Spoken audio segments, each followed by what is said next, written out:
Olá pessoal, como estão? Estamos aqui para mais uma análise, uma live sobre o céu da semana. Vocês que acompanham semanalmente o nosso panorama astrológico, né? As nossas observações do céu do momento. Estamos aqui na última semana de abril. Olá, Déia Duarte, bem-vinda, ilustre pisciana, falando aqui sobre o céu astrológico, o pessoal que chega aí assíduo das nossas informações semanais, dos nossos momentos astrológicos, né? Última semana do mês de abril, uma semana aí já que tivemos o recente ingresso do Sol em Touro. Lude, bem-vinda, bem-vindo ao pessoal que chega, a semana recente taurina, este fim de semana em especial de 23 para 24 de abril, com a lua minguante, né? Lua minguante aquariana. Olá Mari, bem-vinda. Então, falando aí desse momento astrológico, semana que antecede eclipse em Touro, né? Lá, eclipse solar em Touro. No próximo sábado falaremos mais ainda desse eclipse, né? Que será na live do sábado que vem, mas já daremos uma prévia também do conteúdo desse timing astrológico, desse céu semanal pré-eclipse também. Boas-vindas a quem chega, boas-vindas a quem assistirá ao longo da semana e observaremos já um conteúdo desse período de 24 a 30 de abril, última semana do mês de abril. Boa noite, Bernadette, boa noite, pessoal que chega. Então, para começar, dissemos aí dessa lua minguante em Aquário. Nós estamos numa semana de lua minguante, de alinhamento de planetas em peixes, né? Uma sequência aí, Marte já está por peixes, Vênus, Júpiter e Netuno também, né? Uma conjunção, uma aproximação Vênus, Júpiter e Netuno que não acontece desde 97, esses três juntos no mesmo signo, tá? E também o momento pré-eclipse, uma semana que antecede eclipse solar por Touro ali pelos 10 graus. Vamos começar pela lua minguante. Stellion tá te deixando louca, Déia pisciana? Então vamos na calma e elegância, vamos, né, na meditação, na vibe, né? Nada de loucuras, né, a não ser as mais saudáveis, tá? Então, pessoal, a lua minguante que acontece neste sábado, 23 de abril, antecedendo aí o céu da semana, lua minguante aquário. Toda lua minguante é sempre interessante. Juliana, bem-vinda, pessoal que chega. Então, toda lua minguante é especial, é condicionada para concluir questões, né?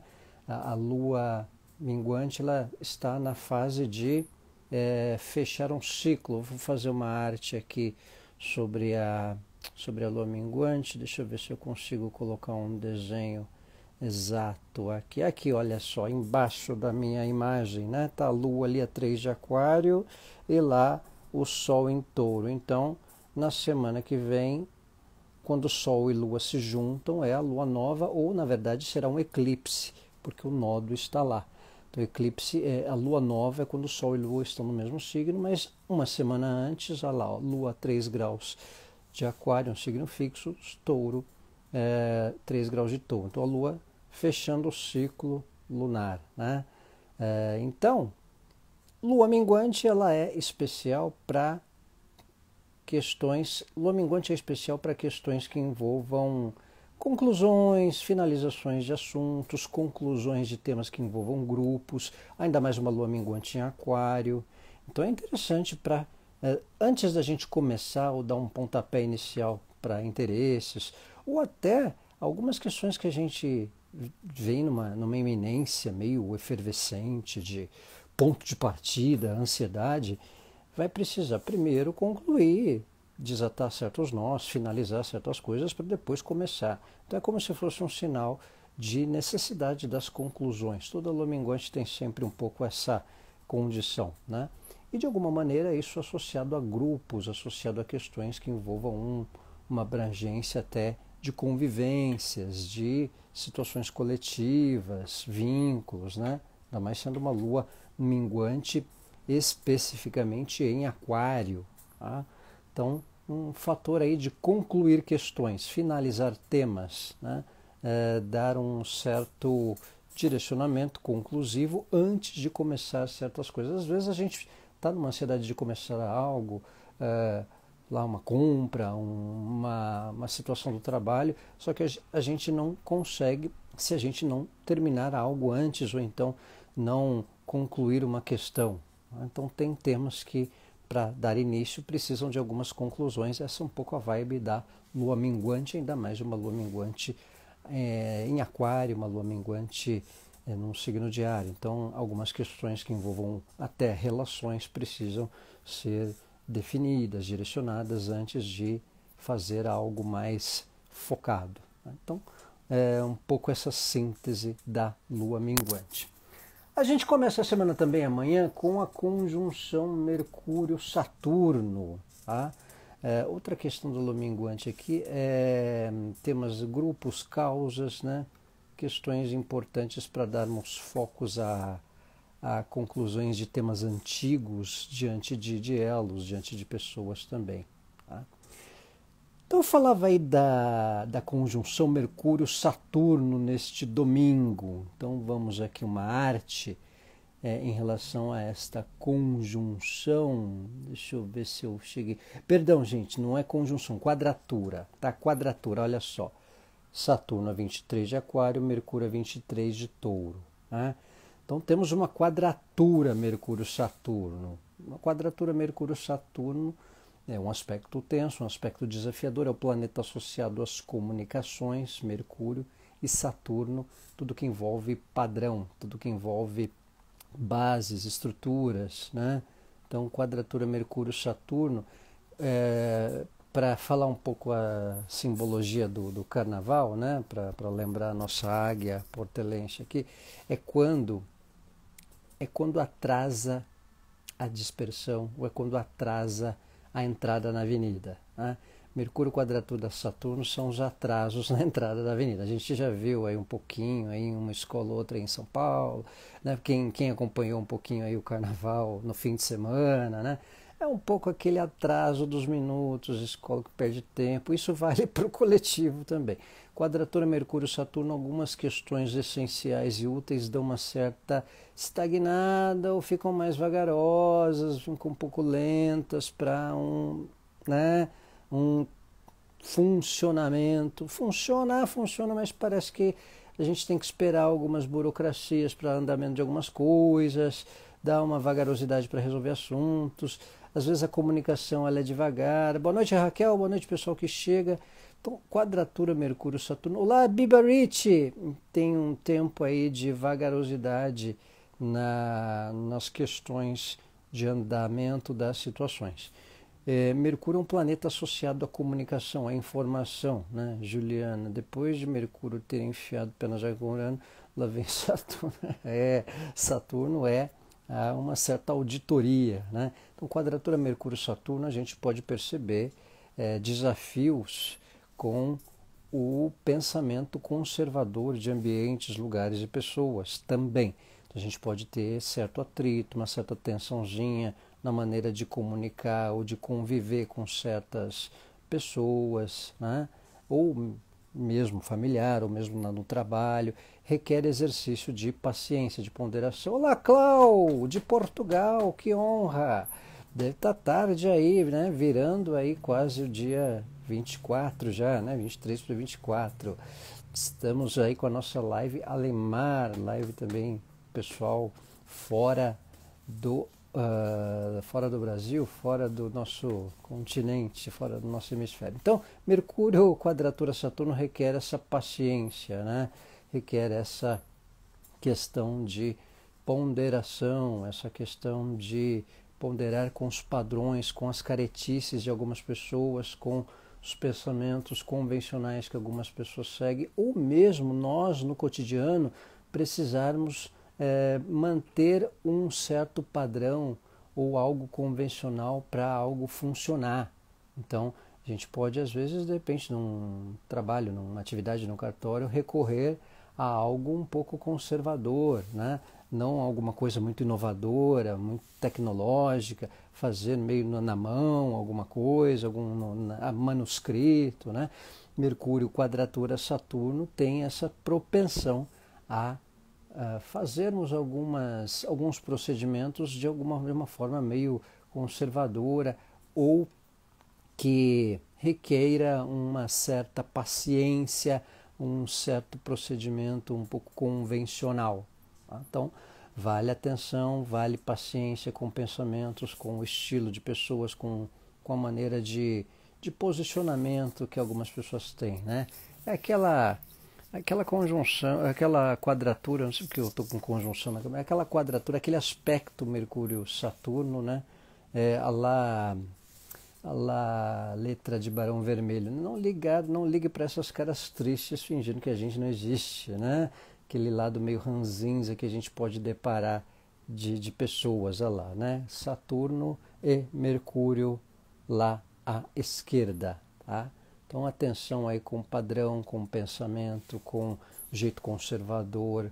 A gente pode perceber aí as questões de governo, umas coisas meio travadas, né? Na política, para desenrolar assuntos, esses perrengues aí, né? Então, um tempo aí de desafio em entendimentos com a forma de pensar, ou com o lado conservador, ou com certos padrões. A gente pode perceber uma vagarosidade nas comunicações, não é estranho se travar aí uma coisinha ou outra nas ferramentas de comunicação ao longo da semana também, tá? E um tempo aí de paciência, calma e elegância para não darmos murro em ponta de faca com o jeito de algumas pessoas. Tem gente, tem pensamentos, tem situações que não mudam da noite para o dia e uma quadratura Mercúrio-Saturno é um exercício para esse entendimento. É compreender que certas pessoas, que certos ambientes não mudarão da noite para o dia. É um processo que de repente na semana pode ter um certo primeiro passo, mas sem pressa para que forcemos uma barra em relação a querer mudar padrão de forma muito acelerada ou acreditar que o pensamento de alguém vai mudar da noite para o dia, ainda mais se a pessoa ou se o ambiente pensa do mesmo jeito né, há muito tempo, certo? A gente tem na semana esse alinhamento Vênus conjunção Netuno, Vênus conjunção Júpiter, tá? Então a gente tem aí uma configuração em peixes bem marcante, até o pessoal tá saindo no jornal, né? Olha lá, Vênus, Júpiter e Vênus, Júpiter e Marte, né? O Marte ele não está em conjunção, tá? O Marte é o vermelhinho ali, ele não está em conjunção com Vênus, não está em conjunção com Netuno nem com Júpiter. Mas os três ali, Vênus, Netuno e Júpiter, estão. Então é o alinhamento que dá para ver a olho nu, né? Ali, desde o Saturno em Aquário, ao Marte em Peixes, ao Vênus ali, o primeiro em verde piscina aqui, e o Júpiter depois. E a Lua, que também estará em Peixes na quarta-feira. Então é um alinhamento marcante em Peixes, que impacta transições, impacta numa intensidade nessa região dos graus finais de Peixes. A área de Peixes ela está bem intensificada já há algum tempo, né, com a conjunção Júpiter-Netuno, que já vem aí, e agora com Marte, né? Então a ideia está com a expectativa da casa 7. Então a casa 7 dá indicativos de esclarecer questões de relacionamento, mas também surgem algumas máscaras, muda a concepção e a postura diante das relações sociais também. Não necessariamente apenas na vida 2 ou na tendência de uma nova etapa de vida 2, mas em cair certas máscaras ou percebermos melhor o quanto determinados meios sociais são importantes, especialmente para quem tem essa configuração na casa 7, por exemplo. Agora, a área que ela acontecer, para as demais pessoas, ela tira o Netuno e coloca o Marte. Tá ali, né? Tá tudo ali. Eles estão ali. Só o Marte que não chegou na conjunção, porque seria um tanto mais tenso, né? Mas tem uma curiosidade que é um ciclo interessante, olha só. Vênus ali, os dois assim azulzinhos, o verde piscina para quem queira, e mais o Júpiter, esse alinhamento Vênus, Netuno e Júpiter, perdão, Vênus, Netuno e Júpiter, tá? Os dois azulzinhos e mais o Júpiter ali verdinho, esse é um alinhamento que não acontece desde 97, em qualquer signo que seja, tá? Vênus, Netuno e Júpiter não ficam juntos.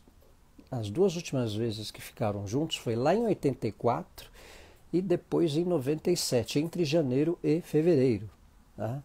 Então, é um alinhamento, uma conjunção que se torna rara, né? Então, vamos ver, 97 para 2022, né? 25 anos. Né? Então, é um ciclo especial, é uma etapa importante de situação na região de peixes do mapa astral.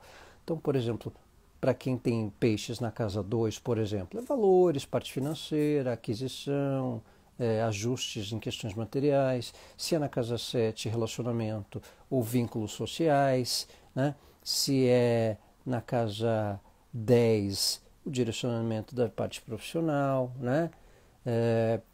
Então isso tem essa questão do envolvimento, né?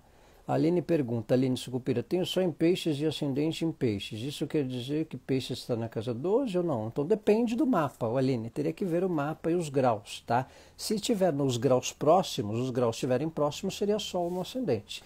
Se o Sol tiver uns 8 graus antes do ascendente, seria a casa 12, tá? Então esse alinhamento em peixes, né, tem esse fator de uma etapa importante, especial, na região de peixes do nosso mapa. Tá?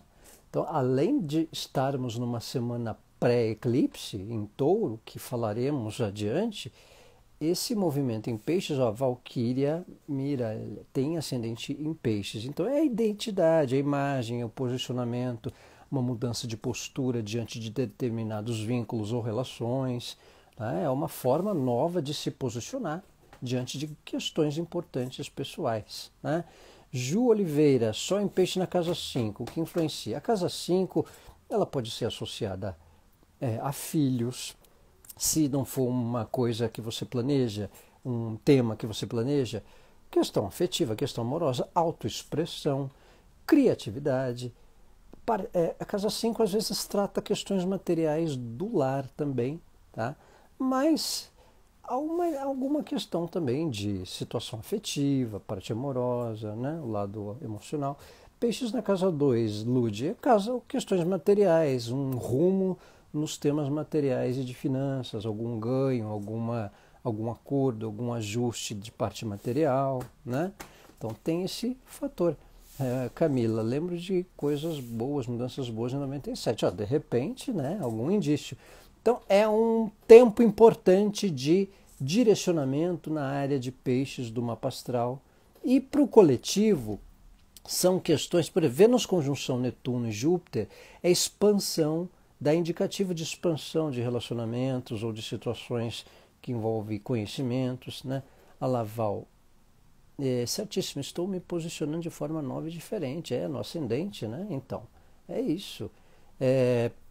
Vênus conjunção Netuno, Vênus conjunção Júpiter, Vênus conjunção Netuno. Né? Aqui na quarta a gente já tem Vênus conjunção Netuno. E lá para o final de semana, Vênus e Júpiter. Mas ali está tudo alinhado. Então seria uma mudança na maneira de conduzir relações, expande possibilidade de contatos, até se envolver trabalho, se envolver negócios. Existe um movimento diferente na forma de posicionarmos diante de relações e na expectativa que a gente vive diante de relacionamentos. Então, podem cair certos conceitos, certas máscaras, certas expectativas, mas pode-se expandir vínculos, ou reciclar vínculos, convivências, alternar ambientes. Né? Então, são indicações interessantes no nosso posicionamento social e de relacionamento, e as percepções que a gente tem de relações que a gente já convive, que podem ter um upgrade, uma mudança na lupa, uma mudança na retina. Tá? Então, ponto especial. de uma forma, né? Sete Martins, Ana, quando não se tem peixes, explico numa pastoral de que forma afeta. Como que não tem peixe? Claro que tem peixes explícito. Ele está ali numa casa, né, Ana? Dá uma olhadinha em que casa que o peixe está, que de alguma maneira ele pode sutilmente marcar aquela casa, tá? Então, é um tempo importante de expansão. Deixa eu ver a colinha aqui. É um período propício a também mais envolvimento com o que tire um pouco da realidade, temas artísticos, né? A gente percebe. Curiosamente, a gente está numa semana interessante, que é uma semana de carnaval, né?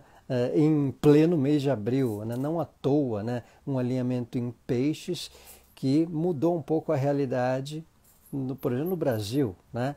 Por exemplo, na França é um tempo de eleição, né? Um tempo de mudança de expectativa diante de algum tipo de contexto, diante de algum tipo de questão social, conforme cada ambiente, conforme cada relação. Manuela, peixes na casa 5. Peixes, casa 5 é o lado da autoexpressão, é questão de filhos, né? Se tem convivências diante do que eles vivem, se tem planos, por exemplo, é um tempo interessante que pode expandir essa propensão.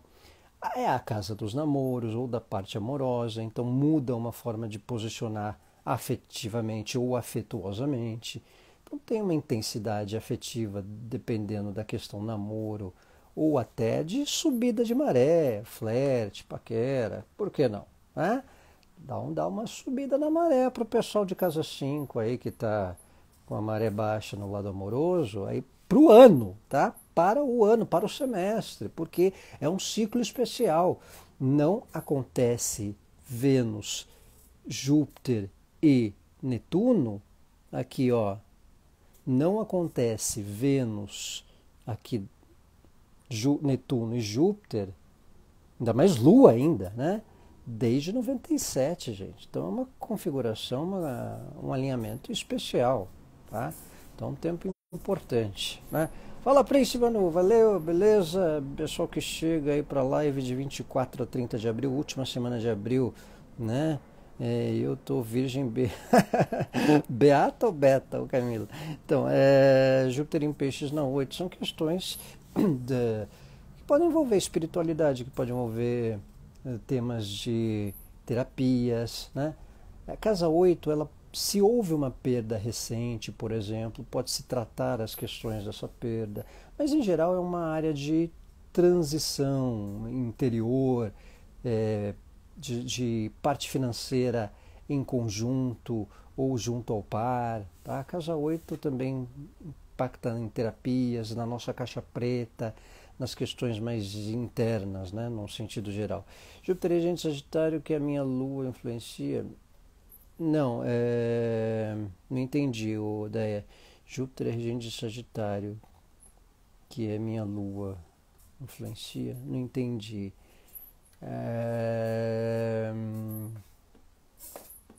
Então, a área de peixes ela fica acentuada, né? Ela fica marcada nesses tempos. Então, um ciclo importante, tá? É um tempo especial.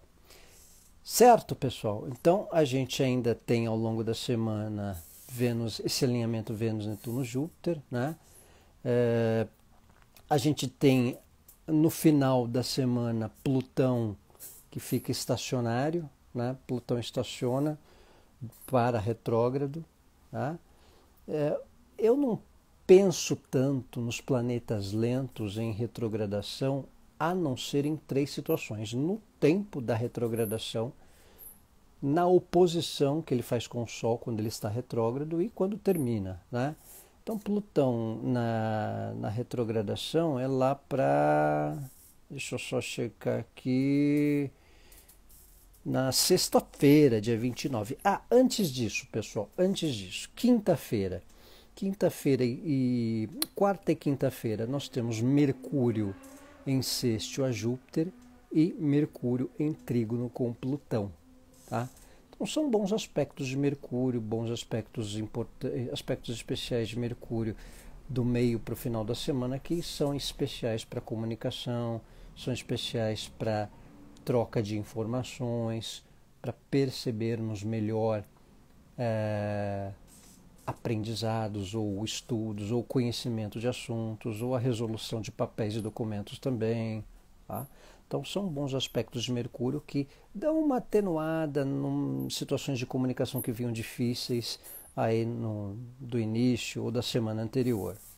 Então ao meio da semana aí tem Mercúrio-Plutão, Mercúrio em bom aspecto com Plutão, Mercúrio em bom aspecto com Júpiter também, tá? Então, se a gente observar, são configurações ali que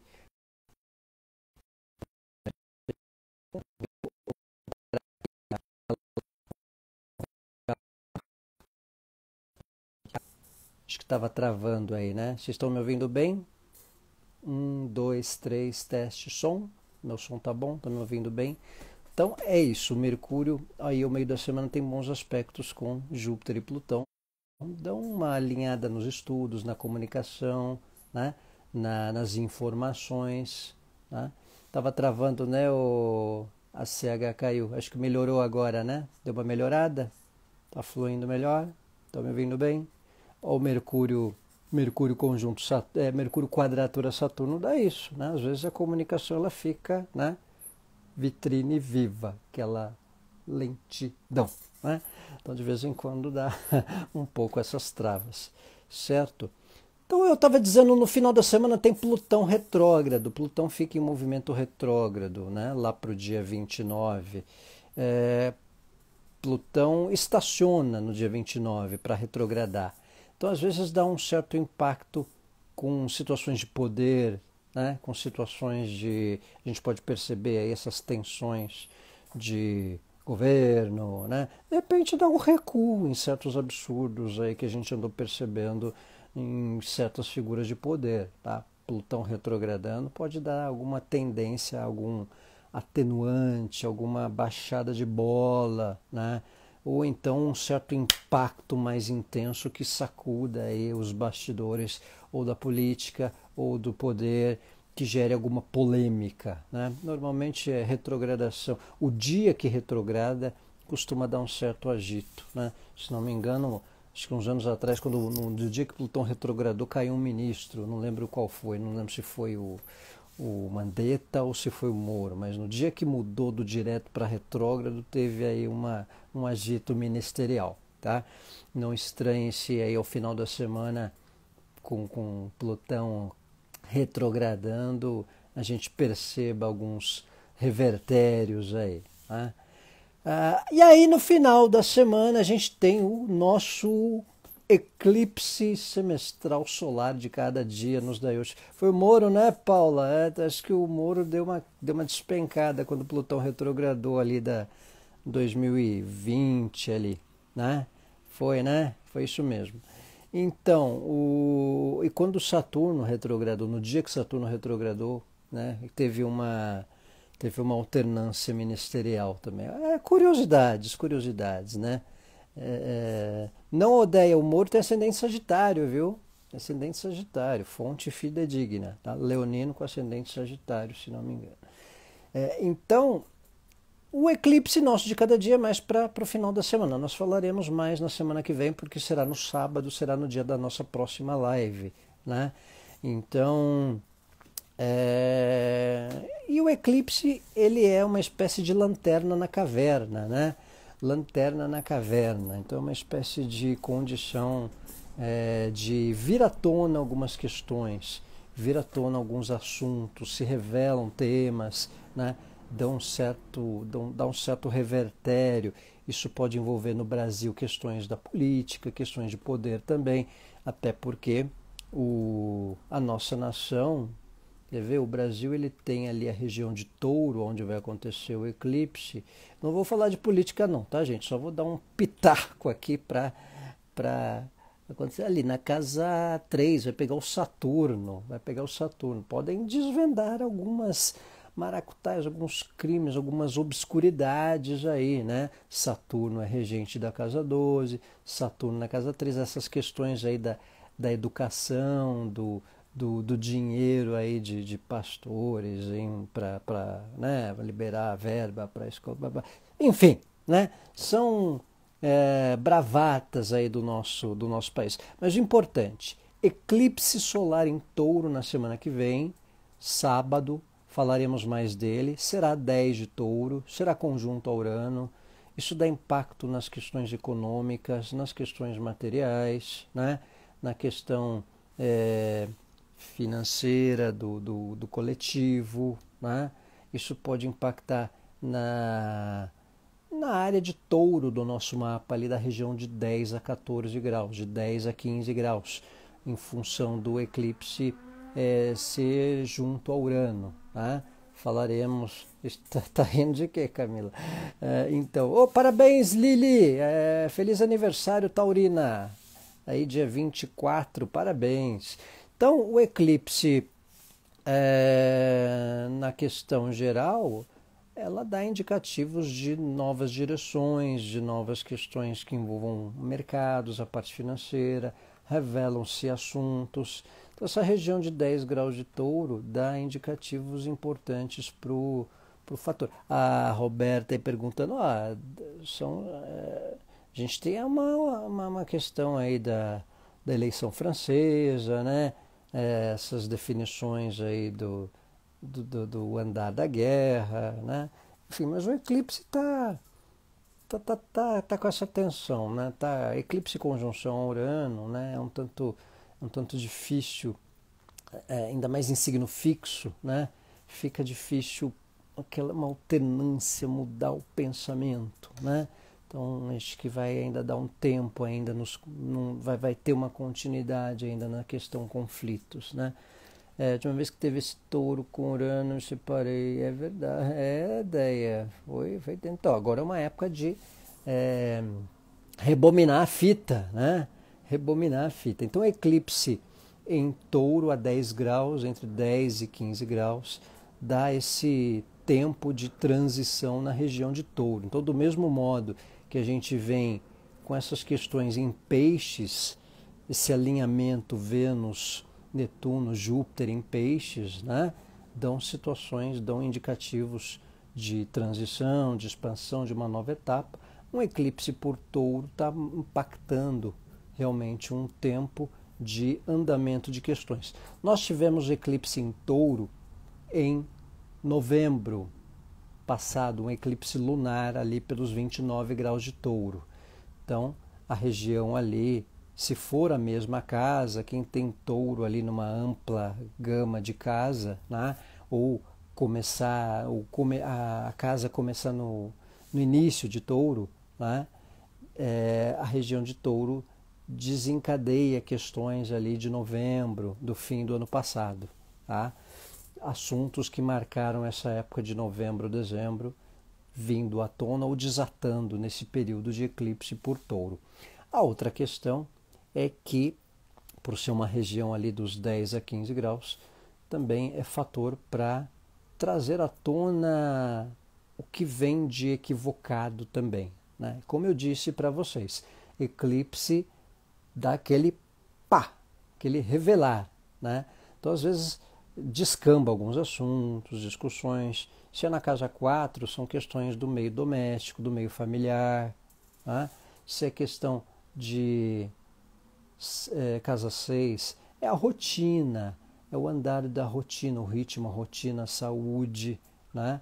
Ali a Tatiana, Sol, Marte em Touro na casa 6. Então você observa o ritmo, a rotina, algumas questões de saúde que pode dar uma supervisionada, precisar de uma atenção, às vezes volta a um ritmo, um pilates da vida, né? A Deia tem Touro na 9, então a casa 9 é conhecimentos, estudos, viagens, questões burocráticas, né? Um upgrade de conhecimento, né? Ou se tem algum conhecimento, pode transmitir esse conhecimento também. Né? Casa 3, por exemplo, parentes, irmãos ou papéis, estudos também. Casa 4 é o meio familiar, desata questões domésticas, uma demanda de atenção para algum elo familiar também. Né? Carla, casa 12 ou 1, casa 12 é o ritmo, é o corpo, é o lado espiritual, é aquilo que dá uma baixa energética ou precisa reenergizar de alguma maneira, né? Então tem um pouco essa questão. Adriana, Marte e Quirón em Touro na casa 4. Então a casa 4, primeiro, se o eclipse for perto aí do Marte, você observa a Áries também, talvez seja a sua casa 3, né? Mas a casa 4 é o que eu disse, são questões de elos da família, às vezes temas domésticos que tomam uma atenção, algum contratempo, algum reparo, o elo da família que tomem uma atenção, né? Ou alguma coisa que vem à tona em assuntos familiares também. Tá? Juliana, para quem tem ascendente em Touro, na casa 12, Urano, Escorpião, não sei se... a chance de sobreviver, claro, claro. Aí o ritmo, né, Juliana? É o ritmo, é o corpo, é a parte física, é a rotina, é uma atenção para não dar uma baixa energética, né? Pode dar uma percepção de alguma necessidade de exame, reparo, ou volta algum tipo de atividade ou algum remanejo de rotina que faça bem ao corpo, né? Ou terapia, que é a casa 12, quando você mexe com o nosso energético, com o nosso espiritual, ou com algo que, né? A casa 12 também é a percepção que a gente precisa das demandas e dos sacrifícios que a gente tem. A gente pode passar a fazer alguns sacrifícios a mais, ou a gente chega num limite para não fazer mais sacrifícios também. Tá? Então, às vezes, eclipse na casa 12 dá um certo sacode. Ju Oliveira, casa 7. Se teve eclipse na casa 7 ou está para ter, são questões de relacionamento, são questões de vida 2, que pode envolver planos, redirecionamento, ou se está só uma tendência aí de uma etapa nova, uma tendência aí de surgimento, ou pelo menos uma expectativa nova. Mas também a casa 7 são parcerias, sociedades e temas que envolvam o elo social, uma mudança de percepção nos nossos vínculos sociais também, tá? E se está vinculado, se é casado, se tem vida 2, planos ou alternância de conduta diante de direções e planos a 2 também. Tá? Casa 8, gente, casa 2, Dani, casa 2 é o lado financeiro, algumas surpresinhas, às vezes umas contas que vêm do nada. Tá? Casa 8 também, às vezes um contratempo financeiro, alguma perda. Mas a casa 8 pode envolver finanças do parceiro, ou finanças a 2. E a casa 8 é interessante porque descamba alguns impactos psicológicos, alguns baques, mexe com algumas feridas nossas, né? Temas íntimos que a gente traz à tona. Isso pode acontecer ou manifestar através ou de terapia, ou de uma abertura para o tema espiritual, né? Então a casa 8 a gente entra numa certa caixa preta do nosso íntimo, de algumas revelações, tá? Até para um viés de espiritualidade, de terapia, né? Então são questões assim. Então não precisa ter planeta na casa 7 não, viu? Ou pensar, Cacau. Às vezes só de o eclipse rolar por lá pode desencadear questões que envolvam relacionamento, né? Então terapeuta, aliás, na casa 1, terapeuta, é a identidade, é o lado físico, né? É a imagem. Então pode dar um certo impacto na sua forma de se colocar, um jeito de posicionar ou de radicalizar com alguns assuntos. Impacta às vezes alguma questão com os pais ou com os elos, mas tem uma mudança, uma propensão a mudar de atitude de uma maneira muito significativa e na sua forma de se apresentar diante de elos, de relações também. Uma atenção ao corpo, né? O ascendente às vezes impacta no corpo físico, alguma atenção com a maneira de cuidar do corpo ou de observar ou de refletir com a parte física também, certo? Então, gente, isso é uma síntese aí do eclipse, tá? Eclipse desencadeia.